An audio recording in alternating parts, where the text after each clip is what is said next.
Welcome to the Folk Hogan Podcast. The Folk Hogan Podcast is all about Folk Hogan. What? We talk about us. And that's about it. Yeah. How are you today, Chips? Hello. I'm good. How are you, Moses? Oh, I'm doing all right. How many tickets did you sell to the concert today? I sold 9 tickets today. What? Which is, they're going quick. I haven't sold 9 at all. Well, you've been busy. Every time I talk to somebody, they're like, Moses or Cameron have already hit me up, dude. I'm like, oh, okay, I'm late to the draw. Yep. That's okay though. That's better than pounding the pavement. Oh, I would have gone and nobody told me. Yeah. I mean, we don't want to annoy people. Yeah, but I feel like those people are lucky because it means that they're people that we really, really want to be there. Like, please. Yes. Yeah. A particular sound person that we work with often at the bar named Sue's was like, you are the 4th person that has contacted me from your band about this show. Oh, he was here on Saturday before you got here, and I immediately was like, "Hey, you coming to the show?" But he's not sure. Yeah. He's going to be out of town, maybe. So. It's his schedule is he's a traveling worker. Yeah. So you got to go where the big rig leads you. Yeah. And, for home him, is wherever the engine shuts off at the end of the night. It's for us, he's truck be on a sound, cruise ship. So. Truck and sound people. Yep. They're like carnies, but cool. Carnies are pretty cool. They're not. I want to be a truck driver, but also the sound guy that drives the semi-truck stage. Oh, yeah. So it's like you're a part of the show, but you're not. Is that too niche of a career choice? I mean, I feel like it would be hard to just pin yourself to that one thing, but I suppose you could. Yeah. I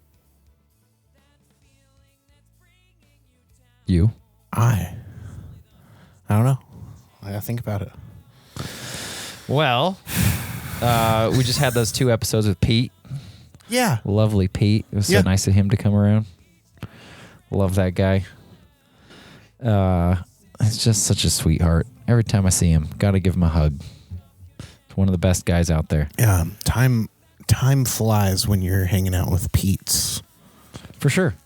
I've always said that. Yeah. Well, anything else you want to talk about before we jump into it? We got all sorts of stuff. If you want tickets to the album release show, you can hit any one of us up individually, but also you can go to our website, folkhogan.com. And another exciting thing, you can pre-order the album now on the website. Yeah. You will get 3 songs off the album, and then about 2 weeks before the album comes out, you'll get the whole album, and it sets you up to have the double vinyl, the singles. Yeah, you'll get the singles early. And then the full thing. Yeah. So, and it's also at a discount right now because it's pre-sale. Yeah, it's the cheapest it will ever be. True.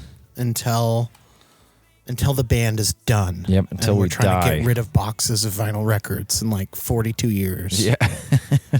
That's what I'm trying to do right now. I got a whole garage full of vinyl records of bands that I'm not in anymore. Yeah, that happens. What do I do with them? They're a lot bigger than CDs. CDs you could just take to a public toilet and stack them up on the back of the water tank. Yeah. Vinyl records are too big for that. Yeah, I mean, you just got to find the right toilet. That's the thing. I mean, that's just kind of my word of wisdom for life. Anyways, you just got to find the right toilet. Yeah, so if you want to pre-order the album, head over to that folkhogan.com. You can do either of those things. It's exciting. I'm very excited for this album release show. We've been working on I texted 138 people about the show today. Oof. And I had Your several thumb's of them sore? ask me, is this like an automated thing or are you a real person? And I was like, what do you mean it's me? Yeah.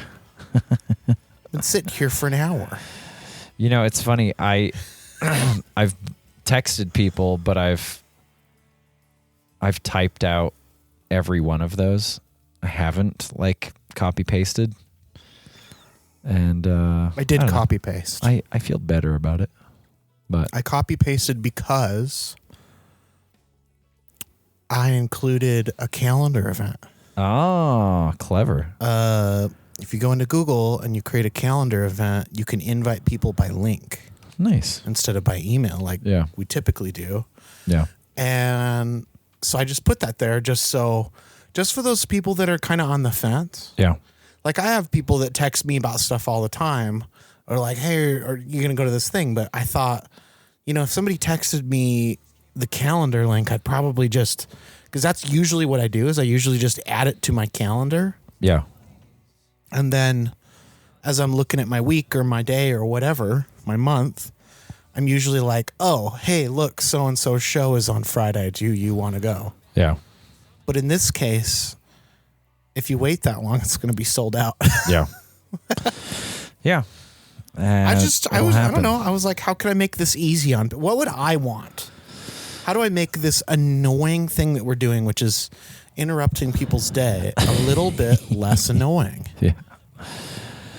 It's been nice though. I've gotten to have conversations with a lot of people that I don't get to see that often. Yeah. So it's been wonderful just to chat. I was texting Hassan from Hectic Hobo earlier I like today. Hassan a lot. What a sweetheart. He saved my iPad from Vals, Germany, where I drunkenly left it. Yeah, that happens. We have a pretty good Vals track is in the record Netherlands, of first of not all. leaving stuff behind. Knock on drum set. So I'm going to tell Shell. a story about that tour and leaving things behind. we did. So when we go over there, we use like in-ear monitors at all of our shows, and when we go over there, we take a slightly different system that requires that we have this little belt pack that we have to plug a little XLR into. That Are you feeds talking us. about the Behringer P2 headphone yes. amp right Oh, now? yes. So This episode is not sponsored by Behringer P2 headphone amp. So go buy a knockoff off of where do people buy knockoff things from? I don't know. I mean, Just go to Performance Audio Behringer at is Salt already Lake. the knockoff, so Yeah. buying a knockoff of a knockoff, I don't know. That's so we played a show. We only had it's not like you pack a bunch of extras. So we have these like headphone amps, and we play this show, and the next day when we go to set up, we're missing one, and we're like, oh. Nick had been on tour there with his other project before we were there, so he actually had a spare. So we were like, it's a good thing we have that. And then the next day, we show up to the next show, and we're missing another one. And now we're like, what are we gonna do? This is ridiculous. We can't. We had to have a conversation. Like, we can't be losing these. We don't know if we're gonna be able to find them over here. So everyone, be sure to put everything back at the end of the night. And then the next night, we were playing in Bamberg, Germany, and we go to pull all of those out, and now we're missing 3 after we had that conversation. So we're like, what the hell is happening? I guess we're going to need monitors tonight. Like, that sucks. We're figuring out who's going to have ears and who isn't going to have ears. The night before, Scott had to go without ears and just use a monitor. So we're setting up for the show, and we're all like kind of racking our brains, like, how does this keep happening that we're losing these? And I grab Nick's guitar case, and we go to unpack it, and Seb reaches in the pocket, and there's 3 headphone amps in the pocket of your guitar case. And we're like, well, I think there was more. at least we're not missing them. There was at least 3. Yeah. Yeah, because I had been on tour previously, so I had 3 headphone amps with me, and I was using a pedal board, and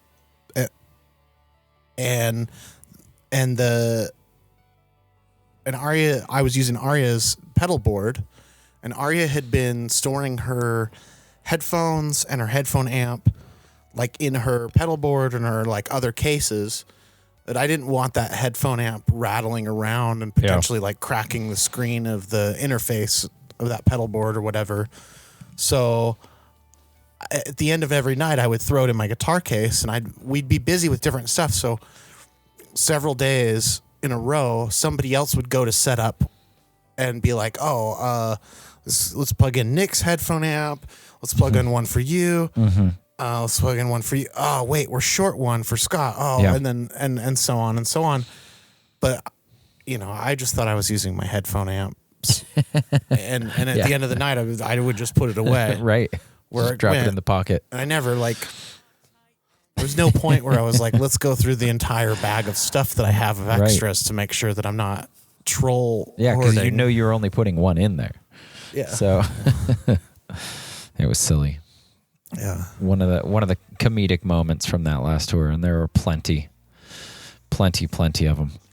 I feel like there was also like something that like there was like tools that like I was just like, how did this make it all the way to Europe? And we didn't get flagged for this or something. There was like a pair of like channel locks or like a screwdriver in my guitar case that I was like, how'd they let this on the plane without hassling us? If they're freaking out about batteries half of the time. I usually have like these little cutters to cut my strings, and they always pull them out and measure them to make sure they're not too long.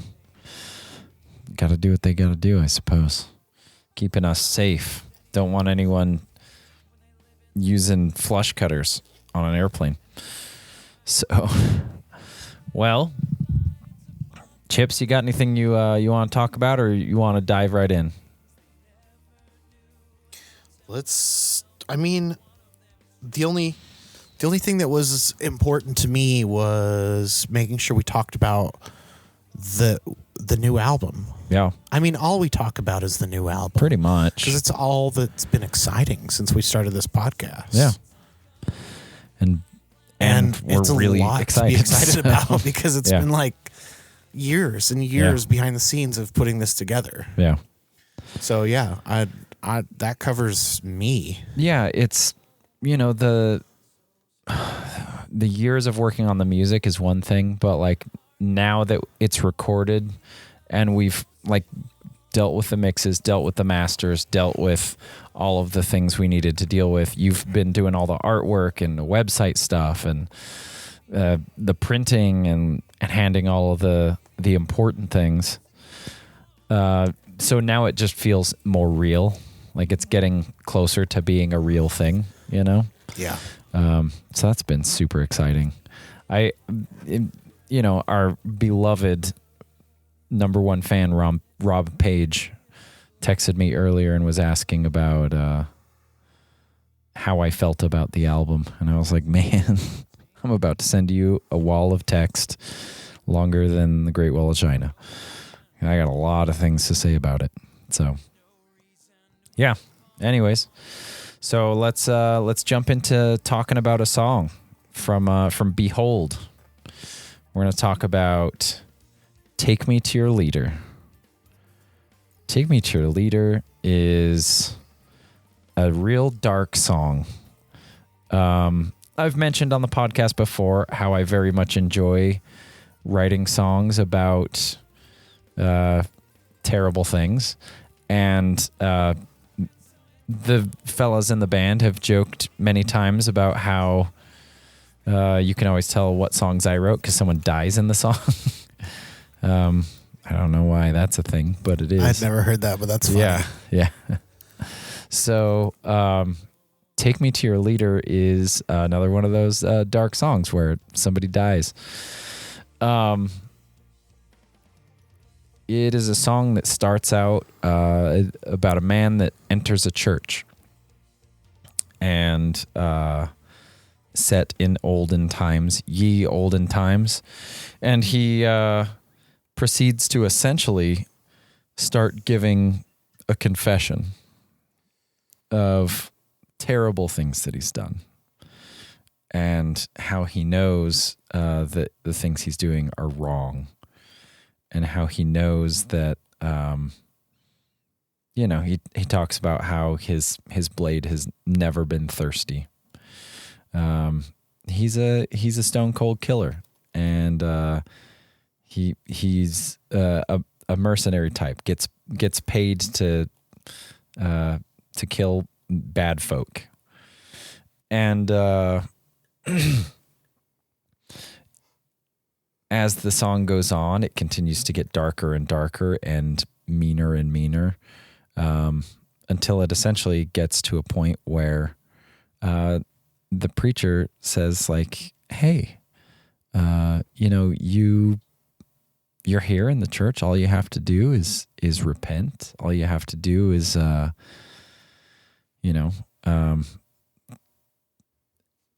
accept me, the preacher, into your life, and everything will be okay. And at that point, the fella says, yeah, that's not why I'm here. I'm not here to give a confession. In fact, I was paid by the locals who think you're corrupt to kill you. And so he does, right there in the church. And at the end of the song, he says, I'll never feel cold. I'm going to hell, and I know it. Yeah, it's real dark. Musically, it's interesting because, like, it has such a weird feel to it. And for any music nerds listening, if you, much like Hall of Mirrors, if you shift where the accent is on this song, it becomes a reggae song. And our old drummer Curtis played in a number of reggae and reggae adjacent and jam bands and stuff. He's a phenomenal groove drummer. And when I first brought this song, it took like a month to get everyone to not play it reggae style, which as a person who's not particularly fond of reggae, it was a painful month. It was a difficult one. And I was talking about this at practice last night. There's a little part in the music where everything cuts out and it goes down essentially to just mandolin playing this little thing, and then all the other instruments are doing this little sort of rhythmic thing in and out. And I was talking about this last night. I feel like I never played it right at a single show. I feel like I played that wrong every time. It's too bad. I really like that song. It's hard for us to figure out exactly, at this point our back catalog is so large. It's hard to know what it is that we are going to play and what it is we're not going to play. Like there are songs that we simply have not even practiced in years at this point. A lot of the stuff off the show, because the show had a few songs that were essentially set pieces trying to set up like things that were happening in the story of the album. So some of those songs just never really got played much, Ringmaster being one of them. We didn't play Fate in the Fade very many times. Reprise, I think we only played once or twice. That wasn't a common one to break out. But like now that, especially... Oh, no, I think we played that live a lot. Reprise? Huh. Maybe I'm just not remembering it well. Isn't that... Okay, wait, maybe I'm not remembering it well. Isn't that the one with all of the vocals that stack at the end? Yes. Yeah, I remember doing that like a million times. Oh, okay. I remember doing it a lot, but I remember doing it a lot at the band space. Yeah. In preparation for the album release show. But yeah, so like at this point, you know, we've got what, like 40 songs or something like that. Like 60. 60 songs with the new album. And it's hard to even think about like what we're going to play, what we're not going to play. I have charts for like 43, and that doesn't include a lot of the early stuff. Yeah. Like entire albums worth. Yeah. And all the things that we play. It's hard. It's hard to make those cuts. It's hard to like make the decision like, yeah, we're not going to play this song anymore. Yeah, I never understood like bands that would be talking about like, oh, when we were they'd be on stage, they'd be like, when we were deciding what the set list was going to be for this tour, you know, we included this and not this. And that always like seemed like really strange to me that you could get to a point in a band where you had members or you had different member changes or whatever reason that you didn't know how to play every single one of your own songs. Cause as a fan, right. It's like, if you guys recorded that, what do you mean you don't know it? Yeah. Yeah. And I mean, like, you know, I could probably, even songs that we haven't played in a long time, I know all of Band of Mighty Souls.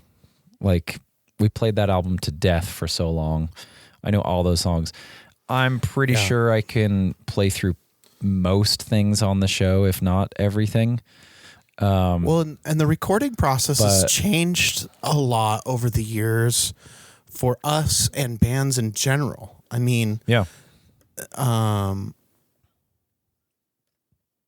most people, from what they've seen on TV or whatever, or what they imagine, they think it's just like the band gets together in this room and they mic everything up and they hit record and there's a person with like some faders and a big mixer board, and that's how an album is made.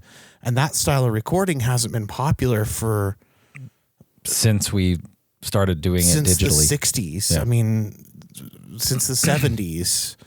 Yeah. Pretty much. I mean, that kind of the end of that started when they started putting more heads on the tape reels. Yeah.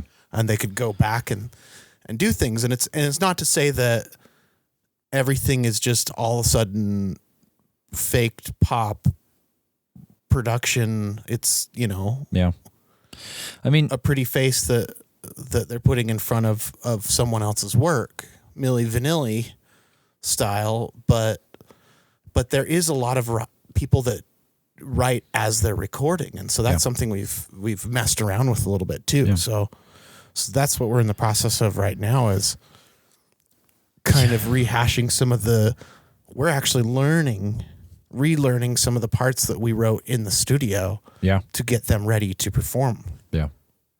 And so it'd be really easy to not do those for a few months and just be like, oh man, what did I play there? Yeah. I mean, it's already been a few months since we tracked everything. So, it's, I don't know, you know, and I think much like the show, this album has some songs on it that, we may not play live, you know, except for rare occasions, quite frankly. So the album release show is kind of the only opportunity for people to see some of these songs, to see us perform these songs. We were talking about, you know, just how we're not playing everything. Like nowadays, off of Band of Mighty Souls, we really only play like 3 songs off of Band of Mighty Souls, which is weird. Most of that album was really heavy in the rotation for so long, except for Ashley. I think we played that live like a couple of times. But it's weird. We have these moments in practice where one of us will start playing a part from one of these old songs, And for the most part, we can kind of like fall into it and just play it. Even, I don't know if you remember this, a couple of years ago, we were just messing around at practice and I started playing pop rocks. Yeah. And then everyone joined in. Yeah. And it's a song that none of us had played since 2019. Well, that's another thing too, is like being some musicians talk about the concept of being tour tight. Yeah. Or tour, like stage tight, or you basically I can get on the stage and do this thing that I've done a bunch of times, but if you give me an acoustic guitar and tell me play something, it's just like yeah. You know, or I may know every single one of my guitar parts. That doesn't mean that I can sit down and sing your vocal line. Yeah. Or, you know, I obviously can't play it on a different instrument. Yeah. But there's different levels to having that memorized. Yeah.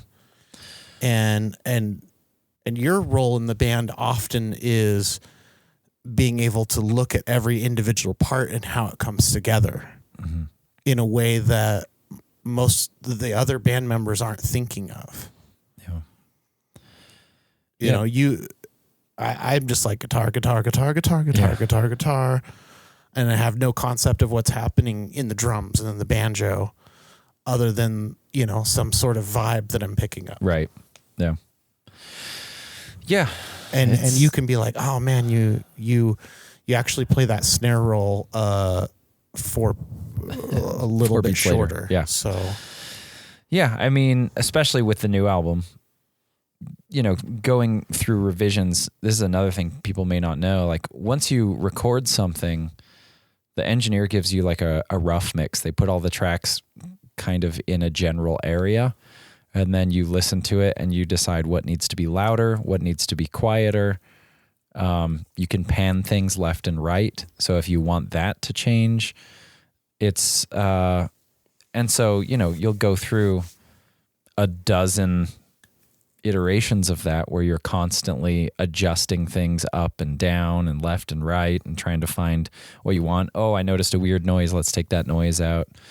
And every time they do that, Disney gets to sell you a different version. Yeah. It's now been remixed, remastered. Now that's what I call remix.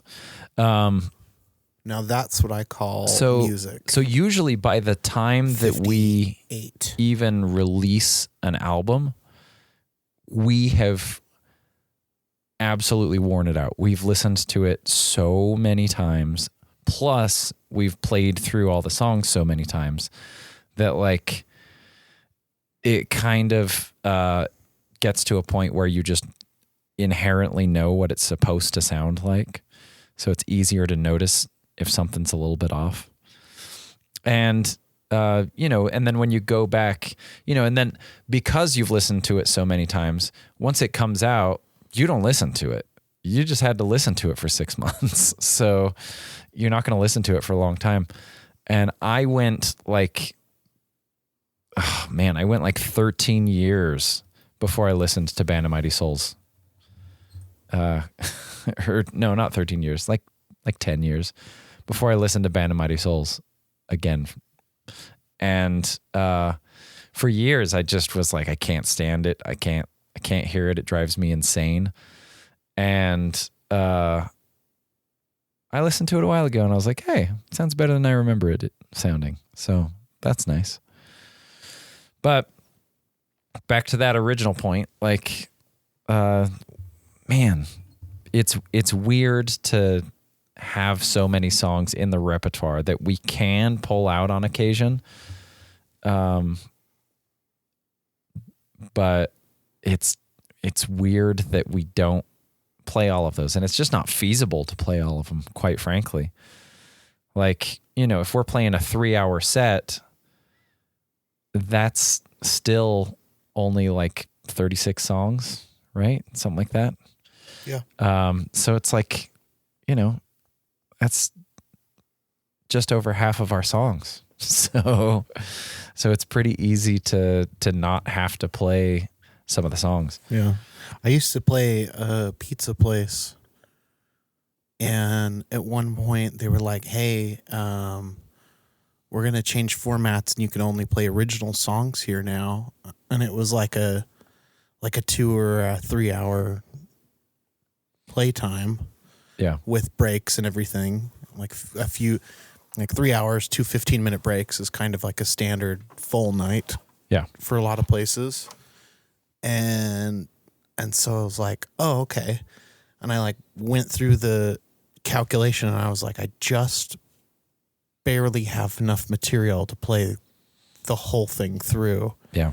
Of just originals. So for months and months while I was writing new songs and adding to that list, I would just play like the same set list, which was like, here is literally everything I know start to finish.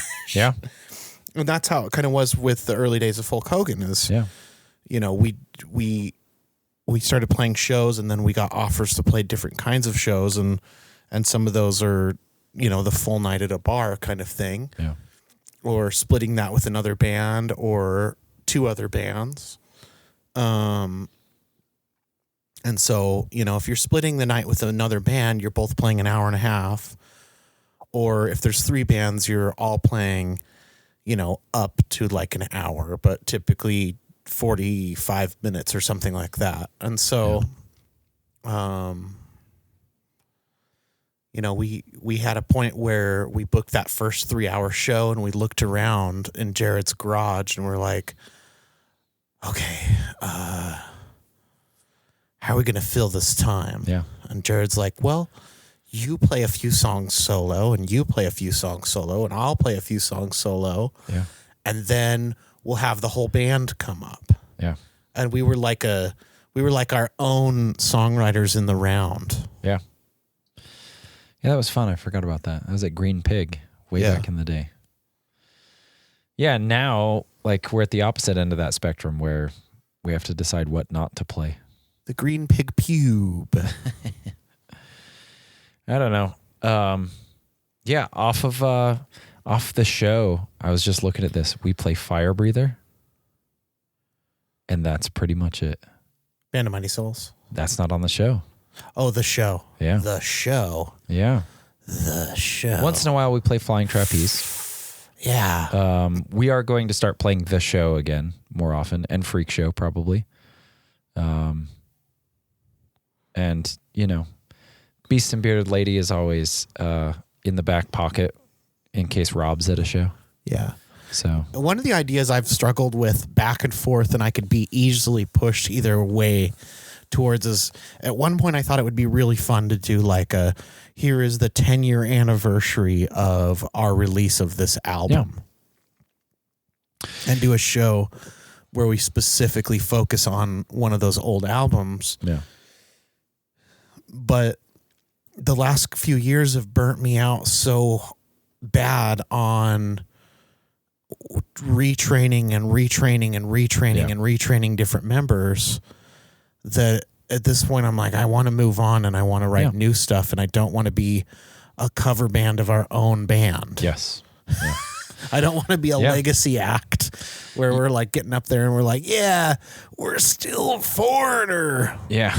I mean, we talked and about it's like doing one old guy and like 17, 20 year olds, you know, 20s people. 20s people is what I tried to call 20-year-olds. We talked about doing a birthday show for Band of Mighty Souls, which would have been in 2022.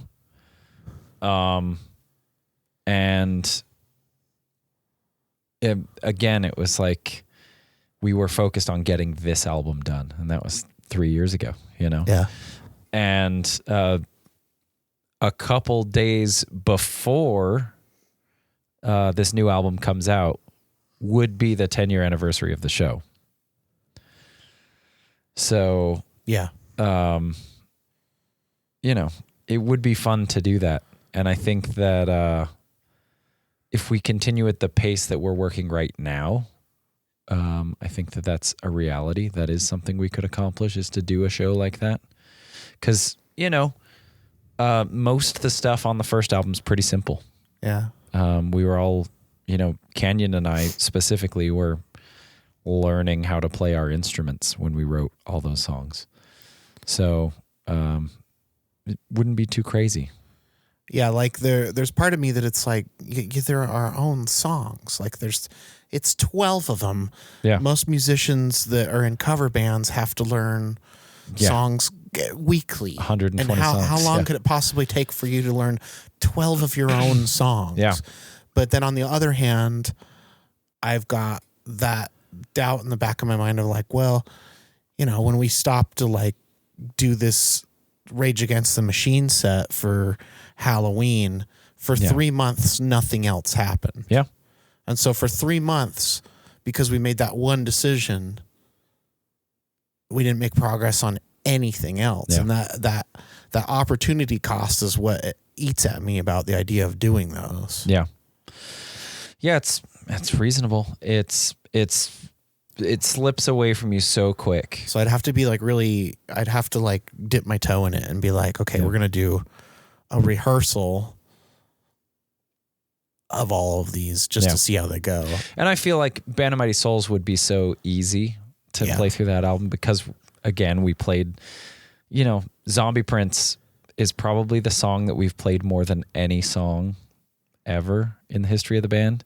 Yeah. And someone asked me about how I play the mandolin behind my head during that song. And I was like, you got to remember that like we've played over 1,000 shows and all the times that we practiced that song. Like, I think I could play that song in my sleep. Yeah. Like, it's just so deep in there.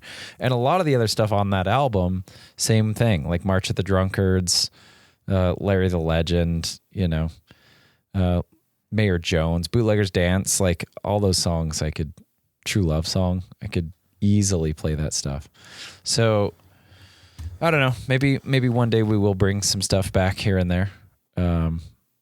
But I will say, even though we have a new album coming out, we also have a bunch of new songs that we want to work on that have yet to be recorded. We're hoping we can do an EP later this year if we have the time and the funds. And I'm really stoked about the fact that like everyone that's in the band right now has been working so hard on getting their parts down and making sure everything's good and working quickly at it that, as we get cracking on the new stuff, it'll go pretty quick. I have a few songs that I want to throw on an EP that are all kind of in the drinking songs vein. And so we'll hopefully do those later this year. We'll see. Neat. We'll play them for everyone, see what everyone likes, what we don't like. Cut the bad ones, keep the good ones. That was just, I know I got super sidetracked there, but that's like, I don't know. It is super weird. It's super weird that like, there's also certain songs we are just never going to play again for various reasons. Like, we decided when Canyon left the band that we weren't going to play Larry the Legend anymore. We love that song and we love playing that song and we all deeply loved Larry, but we also recognized that like that was a very personal song that Canyon wrote about his dad. And it just didn't feel necessarily like it was the right thing to do to change the ownership of that song, so to speak, and have someone else sing it. For as much as we love that song, we played it once after Canyon left the band, and that's because we were in another country and our number one European fan, Tom, I told him he could have one request, and that was the request he made. So we fumbled our way through it. Well, we talked about a lot of good things. We talked about Take Me to Your Leader. So we're going to go out with that song. I love that song. We talked about go on to the website and get the pre-order. Get the tickets. Get them early so you get one. Yeah. Don't miss it. It's going to be a darn good time. I don't think the album will sell out, but we did only press 250 copies of it. Yeah, it could. I do think the show will sell out. Yeah. And that's 600 people. So maybe I will be surprised. Yeah, it could happen.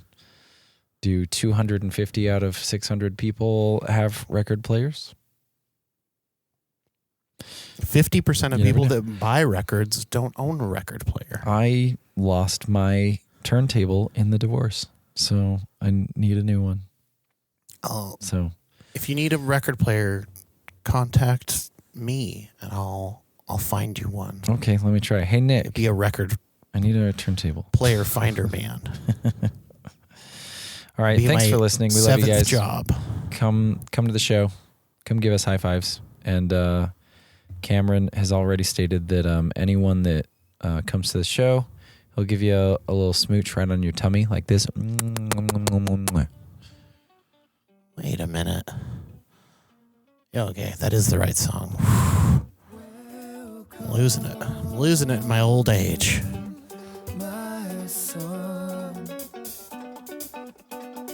Take a seat.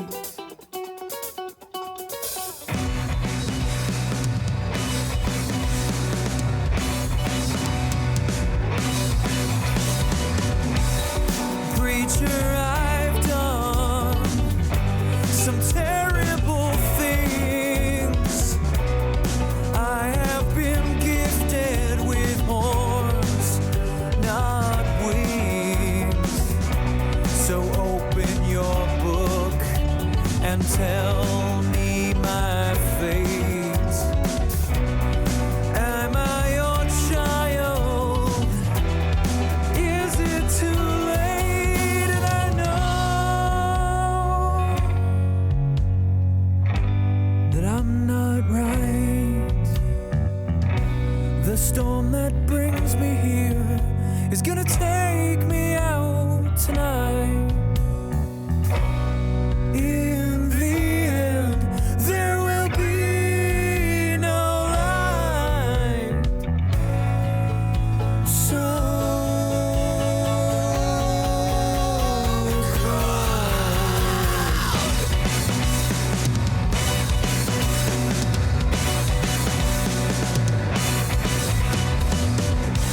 my blade always thirsty, but never being dry. To maim is a pleasure, to kill is my pride. Loved every person that I ever made mine, and I made a good living taking lives, and I know that I'm not right. The storm that brings me here is gonna take me out tonight. In the end, there will be no light. So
Jesus said, come in, my son, step into the light. The Lord will have you in his house, even through the night. To have forgiveness, all you need is just to repent. It is the way. What do you say?